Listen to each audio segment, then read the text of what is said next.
¿Es verdad que cada vez que nos preguntamos algo estamos filosofando? Y si es así, ¿la filosofía está de moda? No creo que haya alguien más indicado para contestar estas preguntas que Darío Stanzreiber, el filósofo más popular de la Argentina de los últimos tiempos, que vino aquí a Soy Curioso y nos va a dar una charla, una conversación de la cual vamos a aprender. ¿Se puede hablar de bilardismo y pensar en justicia social? Bueno, Darío puede.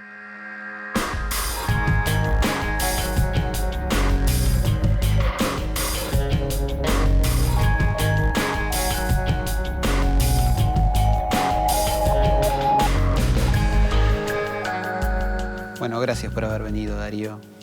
Te hago una pregunta pava, pero que en el fondo me parece que tiene algo de cierto. ¿Hay una moda con la filosofía ahora? ¿Se puso de moda la filosofía de alguna manera? Mira, ya me puse nervioso con la primera pregunta. Y la palabra moda es una palabra que cae mal, ¿no? Sí. Para lo que es la historia de la filosofía. Suena peyorativa. Suena peyorativa, pero lo real es que hay una moda, digamos, digámoslo, aunque suene peyorativo, y en todo caso, quitémosle lo peyorativo del término. Hay una moda, la pregunta es ¿por qué?, ¿no? Yo creo que lo que ha venido sucediendo es que distintos proyectos culturales o comunicacionales han ido apostando a lo que podemos llamar el saber académico en términos generales como un espacio de contenidos interesantes que podrían entrecruzarse con lo que es el sistema de medios tradicional.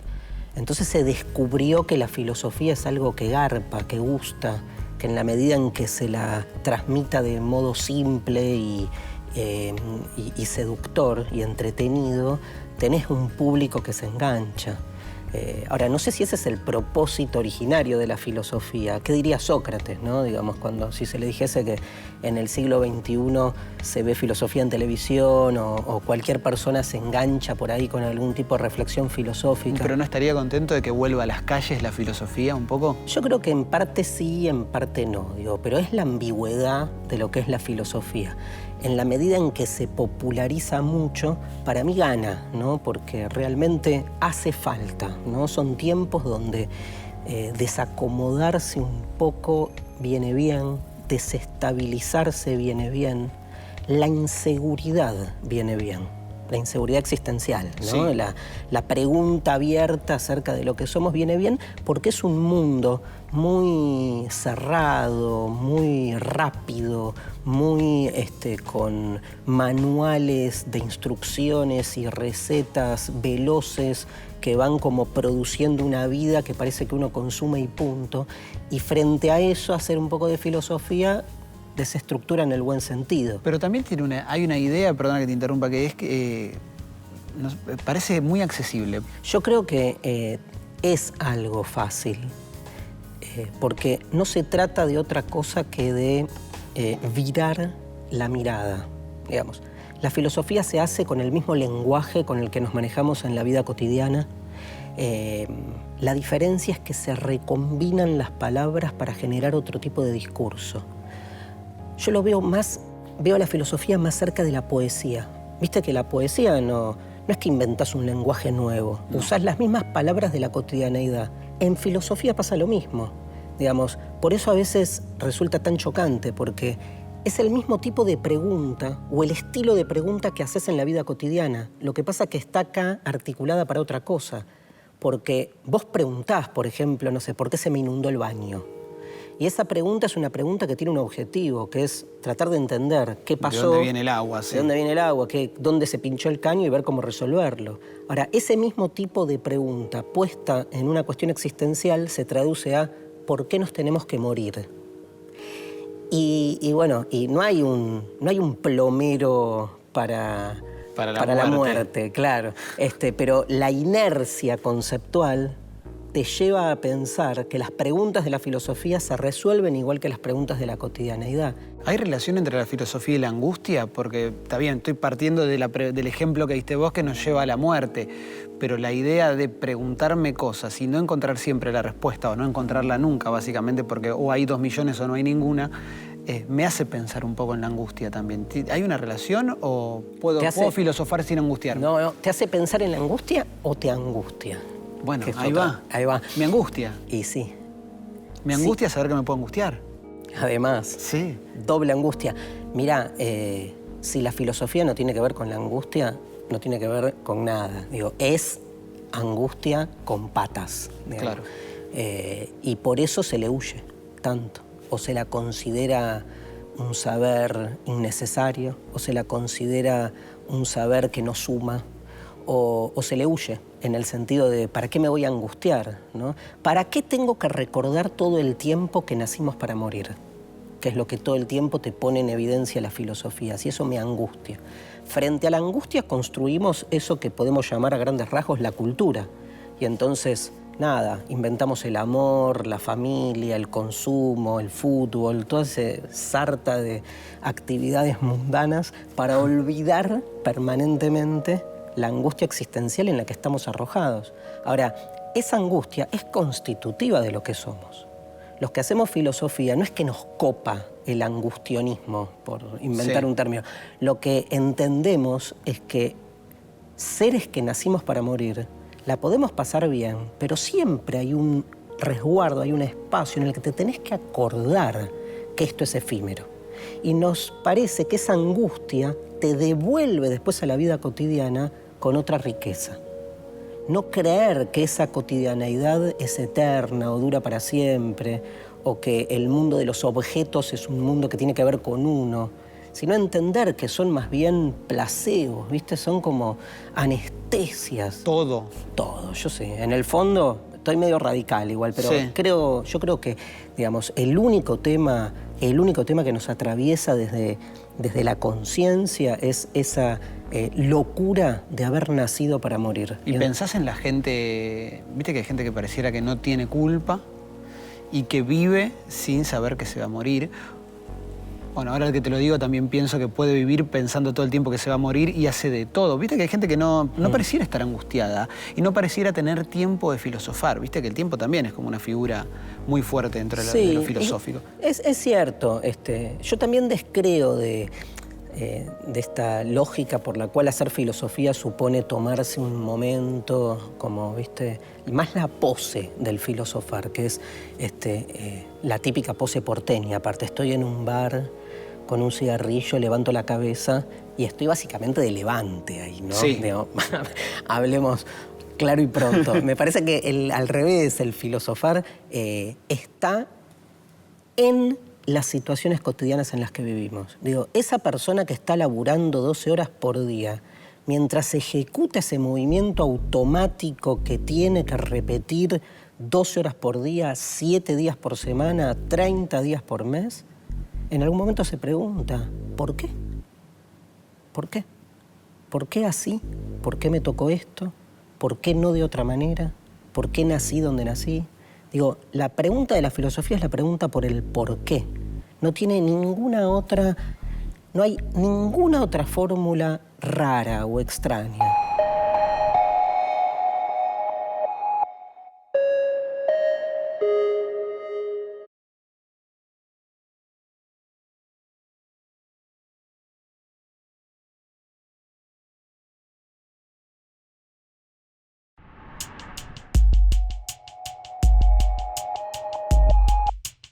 Esto me lleva a una cosa que estaba pensando que tiene que ver con la relación entre el hombre y la tecnología y cómo, obviamente y lógicamente, en los últimos años se fue acentuando cada vez más.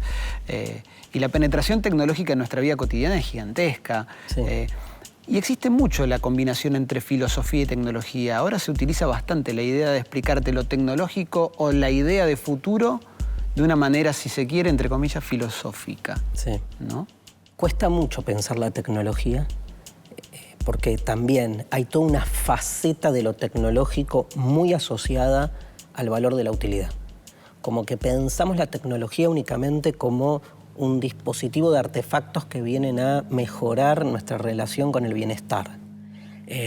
O también tenés la postura inversa, ¿no? La opuesta, la apocalíptica. La tecnología viene a reemplazar al hombre y lo mata, ¿no? Y entonces ya no tenemos más amigos, sino chateamos, ya no tenemos más comunicación directa, sino hablamos por celular y cosas como esas. Yo creo que ambas posiciones son posiciones que le pifian en algún punto a lo más rico que tiene la tecnología, que no es que ni mejora la condición humana ni la destruye. la transforma. Y esto es suponer que no hay, en definitiva, una naturaleza humana como algo cerrado. O sea, todos los miedos a que la tecnología esté destruyendo lo humano parten de la idea de que existe lo humano. Pero a ver, dejémonos de joder con lo humano. O sea, como si pudiésemos realmente definir al ser humano de modo definitivo. Y no hablo solo de biología, porque el darwinismo ya viene trabajando la idea de una sucesión evolutiva donde ninguna especie es algo cerrado y definitivo. Hablamos de la capacidad permanente del ser humano de reinventarse a sí mismo, ¿no? Entonces, lo que está haciendo la tecnología es modificar hábitos, modificar vínculos, modificar sentidos. Y bueno, eso impacta en una de esas facetas tan conservadoras que tenemos los seres humanos, que es como aposentarnos en lo que sentimos que funciona. Y me parece que la tecnología viene a pegarnos un gran martillazo, una gran cachetada. Siempre lo ha hecho a lo largo de la historia del hombre y lo seguirá haciendo. Hay que estar abiertos, me parece, a lo que la tecnología nos trae. Algunas cosas son las físicas, no sé, lo que te dicen que te va a desaparecer el dedo chiquito del pie y bueno, sí, uno lo acepta como algo inherente al ser humano y de su propia condición. Ahora después lo que viene es el miedo a convertirte en Robocop. Básicamente, ¿no? Que esos cambios impliquen una modificación estética, sí, por algo foráneo, ¿no? Robocop es la proyección de un futuro hecho desde el ser humano presente. Yo creo que cuando el futuro llegue va a ser cualquier cosa menos lo que nos imaginamos que va a ser. Y esto es lo maravilloso del futuro. Digo, las previsiones siempre han tenido un límite, ¿no? Entonces, la lectura que tenemos del futuro es una lectura en la que proyectamos lo peor y lo mejor del ser humano tal como lo concebimos hoy en día. Y entonces Robocop tiene esa lógica, ¿no? Es un tipo que tuvo un accidente, sí, y entonces su sistema nervioso está dentro de un esquema mecánico. Yo creo que el cyborg, no sé si va a tener esa fisonomía, ¿no? Creo, lo veo mucho más en otra línea, poner en la línea que trabaja pensador, escritor francés Michel Houellebecq, sí, en el libro Las partículas elementales, cuando plantea lo que va a ser el hombre del futuro, plantea un lugar que no le damos mucha bolilla porque nos hiere en lo que más nos duele, que es la finalización de la reproducción natural de la especie. Bueno, él en otro libro, en La posibilidad de una isla, habla de la clonación, ¿no? Bueno, se cebó mucho con los raelianos, ¿no? Tal cual, pero fíjate en esa línea, digamos. ¿Vos crees que de acá a, no sé, 100 años, la clonación no va a ser una técnica para reproducir la especie? Estoy seguro, y me angustia no poder estar. No poder estar. Porque no te gustaría vivir 300 años. Sí, me gustaría vivir eternamente. Sí. Me gustaría no morir nunca. Es otro tema. Pero digo, en esos 100 años venideros, con la clonación ya instalada, la idea de reproducción natural va a ser una idea del pasado. Pero mirá todo lo que arrastra eso. Complejo de Edipo. No hay más complejo de Edipo. ¿No? Relación entre sexualidad, reproducción, placer, amor. No, pasa a ser simplemente un divertimento, ¿no? Por eso, pero digo, hay una revuelta, una subversión absoluta de todos esos valores que hoy hacen a lo que somos. Perdón, ¿y el alma? ¿Qué? ¿Qué pasa con el alma? Si clonas, digo, una cosa es Darío 1 y otra cosa es Darío 25, digo, pensando en el libro este. Bueno, el alma es como que... es una metáfora en desuso, en general. No, bueno, pero... Hay mucha gente que sostiene concepciones del alma, pero, digamos, claramente, ya, como bien decís vos, toda esa metafísica que fue creada en su momento en función de un tipo de ser humano va a dejar de tener sentido. La misma idea de Dios. Claro, por eso la religión. ¿Qué pasará con la religión si la clonación se convierte en una práctica natural? Creo que va a haber nuevas religiosidades, porque siempre va a haber un límite, y la religión tiene que ver con eso, pero creo que las metáforas religiosas que han venido, digamos, estructurándonos en estos últimos 2000 años van a tener cada vez menos sentido. Hoy en día, y lo digo con todo respeto, hoy en día el 90% de los milagros que aparecen narrados en los evangelios son resueltos, ya han sido resueltos por la ciencia y la tecnología. O sea, el tema ahí es que justamente la fuerza que tienen los relatos bíblicos tienen que ver con todos estos aspectos más relacionados con los milagros que hoy ya no garpan, no los necesitas, salvo uno, ¿no? Uno me dirá, bueno, pero dentro de ese 10% está la resurrección, que es como el gran tema del ser humano. Sí, hasta ahora, ¿no? Porque en términos de clonación andás a ver qué otras cosas pueden aparecer. Y te digo otra animalada, te hablé de 100 años para adelante. Ahora te pregunto esto, Clemente, ¿vos crees que, vamos a poner una fecha angustiante, de esas que te gustan a vos, dentro de 100.000 años, ¿vos crees que algo de lo que nos rodea va a seguir subsistiendo? Para mí no, pero digo, también porque me gusta pensar en un apocalipsis que modifique todo, porque creo que el ser humano está generando su propio apocalipsis. A mí lo que me gusta pensar a partir de esto que estás diciendo es ¿dónde vamos a depositar la fe? Porque digo, hoy por hoy la resurrección es donde el católico deposita la fe. Si se pone a investigar el tema de los milagros, digo, ¿dónde irá la fe? Me parece que la fe tiene que ver con los límites. O sea, en la medida en que siempre te pongan un límite, va a existir la posibilidad de arriesgar o seguir preguntando qué hay más allá del límite. Y no creo que el ser humano llegue a lo ilimitado. Digo, ahí tendría que ser muy raro. Digo, siempre va a haber algo que nos falte. El tema de la falta me parece clave en esta lógica. ¿En qué términos pensás en el tiempo, en el concepto del tiempo? De la otra vez leía un pensador que decía, Welte, un alemán, decía, el tiempo adviene. O sea, nosotros estamos confiados que dentro de 2 segundos el tiempo va a continuar y entonces nosotros continuamos en esta conversación. Sí. Pero el tiempo podría terminar. Por ejemplo, ahora, ¡tuc! No terminó, ¿no? Y seguimos. Zafamos. Pero no terminó significa que se nos da. O sea, hay algo, alguien, lo que sea, que nos regala tiempo. El tiempo es un regalo en algún punto.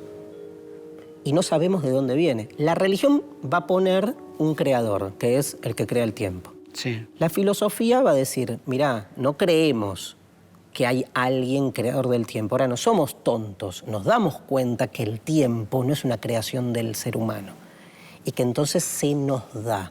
Investigar qué significa eso me parece que es propio de la filosofía.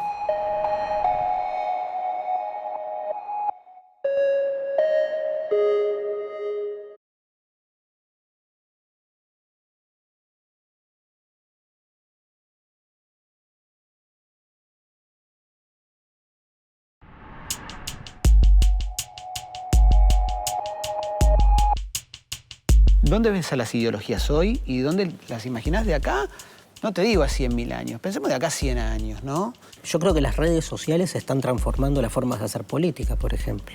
Entonces no es que un candidato del partido X tiene un Facebook, como muchos pobres, para difundir sus ideas. Eso no es nuevas tecnologías modificando la forma de hacer política, ¿sí?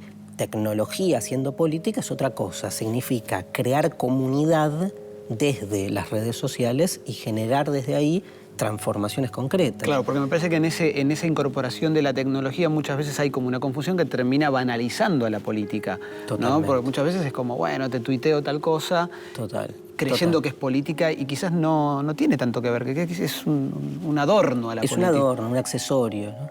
¿Puede haber una vuelta atrás en la manera de comunicar la política, en la previa a la política, digo, en la campaña? Me parece a mí, y esto te lo comparto, que en los últimos años las campañas políticas han pecado demasiado cotilloneras, por decirlo de alguna manera. Sí. Desde los carteles, desde los romances, desde la falta de propuestas, o propuestas demasiado generales, ¿no? República, te digo eso y nada más. No. Yo creo que es parte de una espectacularización general de la esfera pública y de muchas de las actividades y de las dimensiones culturales del ser humano. Creo que esta espectacularización y farandulización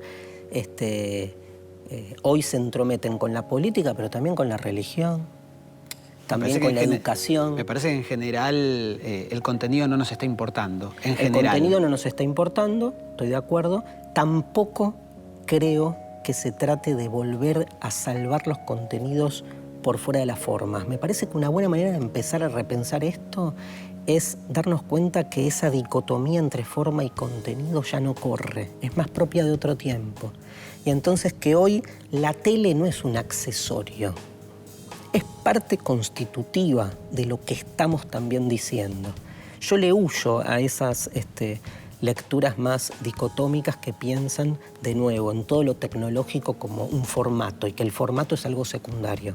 En ese sentido, digamos, hay que ver qué formas de la política vayan a subsistir de acá en adelante. Creo, sin embargo, porque tiraste ahí unas palabritas, quedaron izquierda, derecha, creo que son, digamos, dos conceptos que, aunque están muy vaciados de contenido, siguen siendo muy ordenatorios para un ser humano que necesita, para entrarle a cualquier lugar, tener como los polos claros. Sí. ¿Viste? Como decimos, bueno, a ver, izquierda y derecha, sabemos que está todo mezclado. Sin embargo, en una primera aproximación yo necesito como poner nombres e ideologías y después digo, bueno, pero no tanto. Pero digo, a ver, ¿cuál es la derecha en la Argentina? Y entonces digo, la sociedad rural, el macrismo... Sí. Digo yo, digamos, podemos discutir, pero vas poniendo lo que es, digamos, lo que sería quiénes son la derecha, quién es la izquierda, y ahí después decís, bueno, pero no es tanto, porque hay un montón de prácticas del macrismo que en realidad las encontrás en otros que se supone que son de izquierda, pero ese marco conceptual te sirve. Pasa lo mismo con ateos y creyentes. Hoy nadie es un ateo 100% ni un creyente 100%, pero sin embargo necesitas el par de conceptos ateo-creyente para ordenar.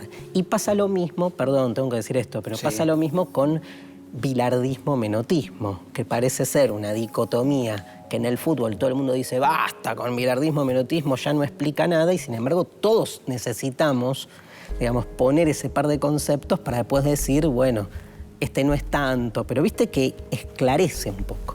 Digo, uno puede imaginar al menotismo como más filosófico que al bilardismo, desde la ignorancia, obviamente, ¿no? Pero uno entre y haga lo que sabe, claro. Modifique las estructuras en base a lo que a usted le salga en el momento. Está bien que no es tan improvisado el menotismo, y bilardismo uno lo ve como mucho más concreto, ¿no? Sí. Y vos sos un defensor de Bilardo. Sí. No sé si es traducible en general, y me parece que responde a otras lógicas que tiene que ver con lo ilógico del fútbol. Y voy a decir algo muy concreto. Yo soy bilardista porque soy de Estudiantes. Y soy de Estudiantes porque soy de Estudiantes. No hay mucha vuelta, digo, no podría no ser bilardista. Hay cosas que tienen que ver con tu condición, que las podés resignificar. Y eso es lo interesante. Me tocó esto. Me tocan un montón de cosas. Me tocó nacer en este tiempo, me tocó ser hincha de un cuadro, me tocó ser soy judío, por ejemplo. Me puedo pelear. Puedo decir, en realidad, la forma en que me identifico con mi judaísmo no tiene nada que ver con lo que los judíos dicen que hay que ser, pero sin embargo, hay como una proveniencia, ¿no?, de la que no podés zafar. Yo creo que la existencia es básicamente todo lo que uno puede elegir sobre un trasfondo que no elige, ¿no? Hay un trasfondo no elegido sobre el que uno puede operar, pero opera sobre ese trasfondo. Sin embargo, me parece que el bilardismo es mucho más colectivista que individualista. Y en ese sentido tiene mucho más que ver por ahí con una forma que me gusta a mí de ver la justicia social, donde me parece que el equipo es más importante que los individuos, y en ese sentido el menotismo privilegia más la creación individual. Yo creo que un individuo por sí solo, digamos, solo vence en función de la destrucción del otro. El bilardismo ha tocado su pico máximo gracias a una individualidad, ¿no? Digo, perdón, yo creo que esa individualidad pudo desplegarse y brillar porque había un equipo pensado para él. Y lo mismo es lo que está haciendo para mí el gran continuador del bilardismo, que es Sabella con Messi. Piensa el equipo para Messi. Nos olvidamos rápido que Messi, con los técnicos anteriores, no metía un gol. Sabella tuvo que pensar el equipo para Messi, ¿eh? Bueno, yo creo que Messi también le debe haber dicho. Pero fíjate que tuvo que haber venido un bilardista para darse cuenta de eso. No, Vichy, vos igual me quedo yo con que metiste justicia social explicando a Bilardo. Muchísimas gracias, Darío. Un placer, gracias por la invitación. El placer es mío.